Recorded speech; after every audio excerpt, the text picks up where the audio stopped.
It's the most commonly asked question. What Bible do I recommend? Would you like to know? Yes, ma'am. The one that you read. What good is it to recommend a Bible? Forget about what translation do you read, without find something. I preach this everywhere I go. Find a translation, except for the Message Bible.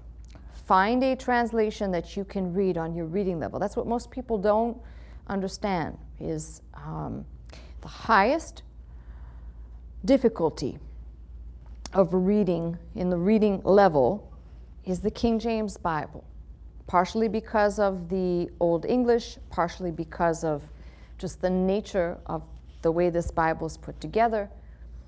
But you can go all the way from the top right down to the bottom, which is it's the NIRV, not NIV, but NIRV, which is probably, it's very, very low reading.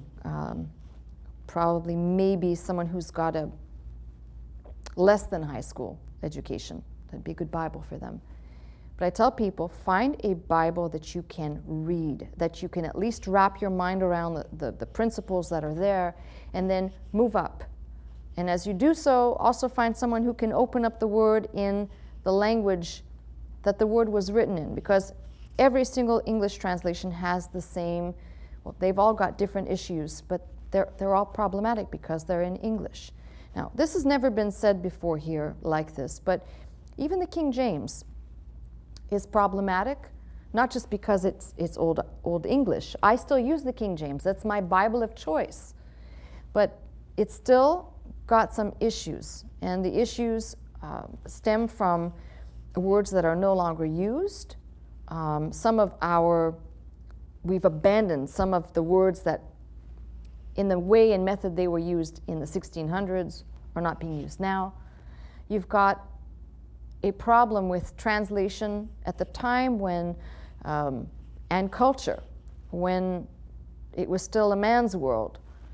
Now, that's not to say that everything in the book should be read as applying to all genders, but there are areas in the King James that are, it's by virtue of the time and the era that it was translated. If you go back to the Greek, it does not read like that.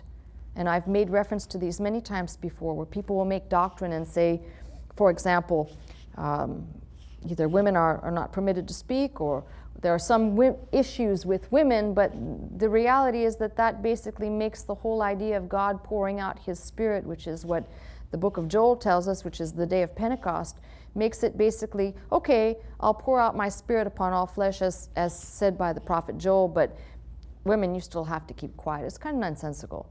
So there are those problems with a lot of the translations, not just limited to the King James. The NIV, for example, which is a product of 1978, when they brought in the Dead Sea Scrolls and they started to incorporate a lot of the translations, recognizing that a lot of the Dead Sea Scrolls were exactly like the text of the originals that they were using for the Old Testament portion.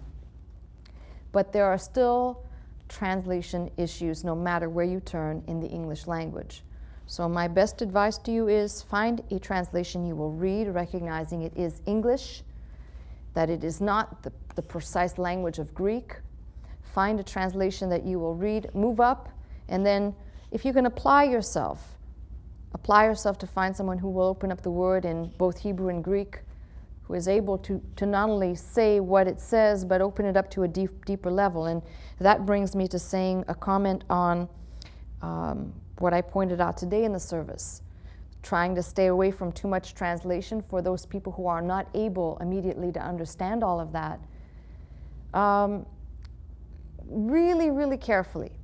For those of you who have Brown Driver Briggs, I've pointed this out before.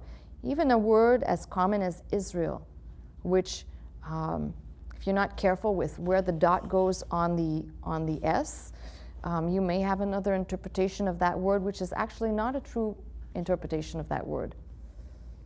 So I tell people, look it up, see what it says, and then you'll understand that there's a deeper meaning behind God of Israel, based on what the Brown Driver Brig tells us. These are the small things, not just a people, not just a man changed by God, but a concept that is quite profound.